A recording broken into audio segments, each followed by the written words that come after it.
শ্রমিকদের মজুরি, ঈদের আগে শ্রমিকদের বোনাস, 20 তারিখের মধ্যে শ্রমিকদের বোনাস, শ্রমিকদের ট্রেড ইউনিয়ন করার অধিকার, শ্রমিকদের ছাঁটাই করা, এগুলি বন্ধ করুন।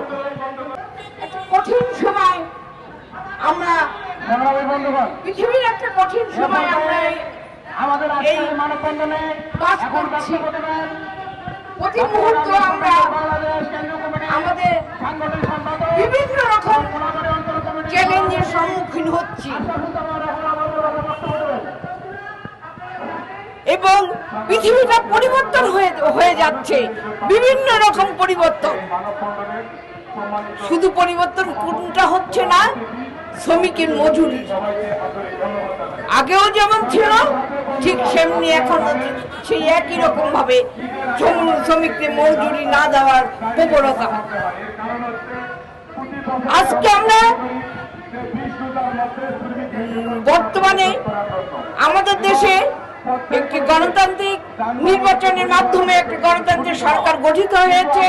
সেই সরকারকে আমরা এই সমাবেশ থেকে বাংলাদেশ ট্রেড ইউনিয়ন কেন্দ্রের পক্ষ থেকে অভিনন্দন জানাই। সাথে সাথে বলতে চাই,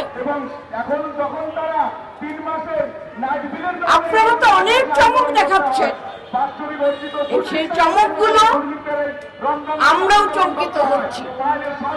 আসলে একটা অস্বাস্থ্যকর পৃথিবীতে অস্বাস্থ্যকর রাজনৈতিক পরিবেশের মধ্যে আমরা ছিলাম। আমরা মনে হয় একটা কিছুটা হলেও আমরা একটু স্বস্তির নিঃশ্বাস ফেলছি, যদিও অনেক সময় বাকি।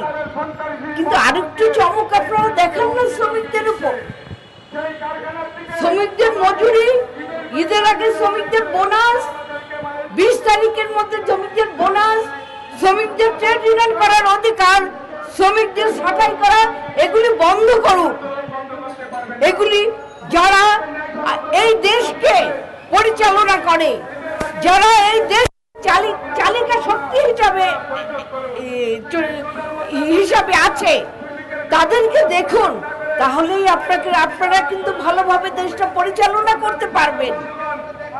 কারণ শ্রমজীবী মানুষ চায়, তারা তাদের চাহিদা খুব কম, মোটা ভাত, পেট ভরে 2-3 বেলা ভাত, ছেলে মেয়েদের স্কুল, স্বাস্থ্যকর পরিবেশ, নারীদের অসম্মান যাতে না হয় সেই অসম্মান কোনো পরিবেশ, এইসব পরিবেশ শ্রমজীবী মানুষরা চায়। রাস্তাঘাটে চলাফেরা করতে তাদের যেন কোনো অসুবিধা না হয়, এইসব চাই। আমরা প্রয়োজন বোধে ঈদের দিন আমরা রাস্তায় থাকবো। আপনারা জানেন আজকে আমাদের ব্যানারে স্পষ্ট করে আমরা লিখেছি 20 রমজানের মধ্যে একটা বেসিকের সমপরিমাণ ঈদ বোনাস এবং বকেয়া বেতন সহ মার্চ মাসের অর্ধেক বেতন পরিশোধ করতে হবে।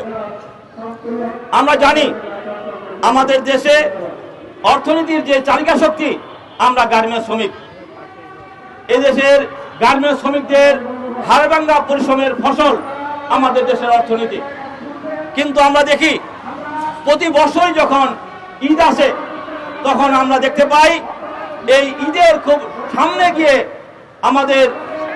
আমরা রাস্তায় আমাদেরকে অবস্থান নিতে হয়, বিক্ষোভ করতে হয়, লড়াই করতে হয় আমাদের বেতনের দাবিতে, বোনাসের দাবিতে।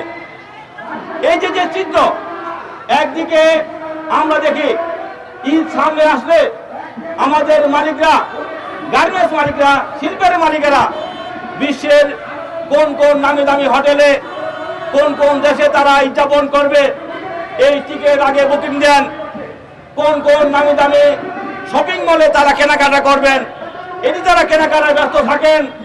আর অন্যদিকে আমরা গার্মেন্টস শ্রমিকেরা যারা এই দেশের অর্থনীতিকে যারা বাঁচিয়ে রাখি, আমরা অনিশ্চয়তার মধ্যে থাকি, বোনাসটা পাবো কিনা, বেতনটা পাবো কিনা। শেষ সময় যখন এই বেতন বোনাস থেকে আমরা বঞ্চিত হই, তখন বাধ্য হয়ে আমাদেরকে রাস্তায় নামতে হয়, বিক্ষোভ করতে হয়।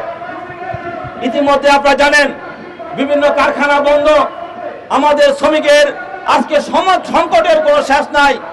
এমন এক পরিস্থিতিতে আজকে রমজান চলছে, আমরা তাই এই পরিস্থিতি বলতে চাই আমাদের সংগঠনের পক্ষ থেকে, ঈদকে সামনে রেখে বকেয়া বেতন অবশ্যই পরিশোধ করতে হবে। বোনাস নিয়ে, বেতন নিয়ে কোনো ধরনের তালবাহানা আমরা সহ্য করব না। আমরা প্রয়োজন বোধে ঈদের দিন আমরা রাস্তায় থাকবো, প্রয়োজনে মালিকের বাড়ি ঘেরাও করে হলেও আমরা শ্রমিকের বকেয়া বেতন ভাতা আদায় করে আমরা রাজপথ ছাড়বো। এবং এই আন্দোলনে আমাদের প্রতিটি অঞ্চলের প্রতিটি জেলাতে আমাদের আন্দোলন চলবে, বিক্ষোভ চলবে এবং যে কোনো সংকটে আমরা রাজপথে থাকবো। বেতন বোনাস আদায় করে আমরা আমাদের সংগঠন আমরা বাড়ি ফিরবো। সকলকে সেই লড়াইয়ে প্রস্তুত থাকার জন্য আহ্বান জানিয়ে